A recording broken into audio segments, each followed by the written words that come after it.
Earthquake news मंगलवार सुबह Delhi NCR समेत बिहार और पश्चिम बंगाल में भूकंप के जोरदार झटके महसूस किए गए।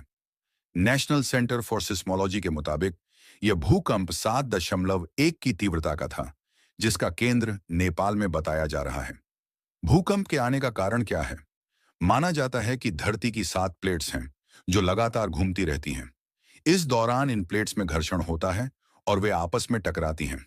जहां प्लेट्स टकराती हैं, उस एरिया को जोन फॉल्ट लाइन कहते हैं। आपस में टकराने से प्लेट्स के किनारे मुड़ते हैं। दबाव बनने पर कई बार प्लेट्स टूट जाती हैं। इनके टूटने से जो तरंगें और ऊर्जा निकलती हैं, वे फैलती हैं तो धरती कांपती है। इसी कंपन को भूकंप कहते हैं। कंपन होने से कई बार धरती पर बनी चीजें हिल जाती हैं, गिरकर ध्वस्त हो जाती हैं। इससे जान माल का नुकसान होता है। भूकंप का केंद्र वह जगह होती है जहां से प्लेट्स के टूटने पर तरंगें निकलती हैं। जहां से तरंगें निकलती हैं, वहां सबसे ज्यादा कंपन होता है। जैसे जैसे तरंगें फैलती हैं, उनकी आवृत्ति कम होती जाती है। 40 किलोमीटर के दायरे में तरंगों की आवृत्ति सबसे ज्यादा होती है।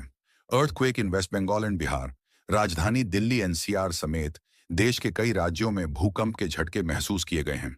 इसका सेंटर नेपाल तिब्बत बॉर्डर बताया जा रहा है, जिसकी तीव्रता 7.1 बताई जा रही है।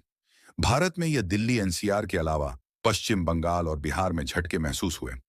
7 जनवरी की तारीख को 2 अन्य बड़े भूकंप के लिए भी जाना जाता है। आज ही के दिन 1994 में अमेरिका और 1995 में जापान की धरती कांपी थी। 20 साल पहले जापान में आए इस भूकंप में 6,000 से ज्यादा लोगों की जान गई थी। जानकारी के मुताबिक यह भूकंप सुबह 6:37 पर आया।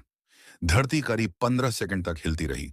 वहीं जलपाईगुड़ी में सुबह 6:35 पर भूकंप के झटके महसूस किए गए। कुछ समय बाद बिहार में भी लोगों ने तेज झटके महसूस किए।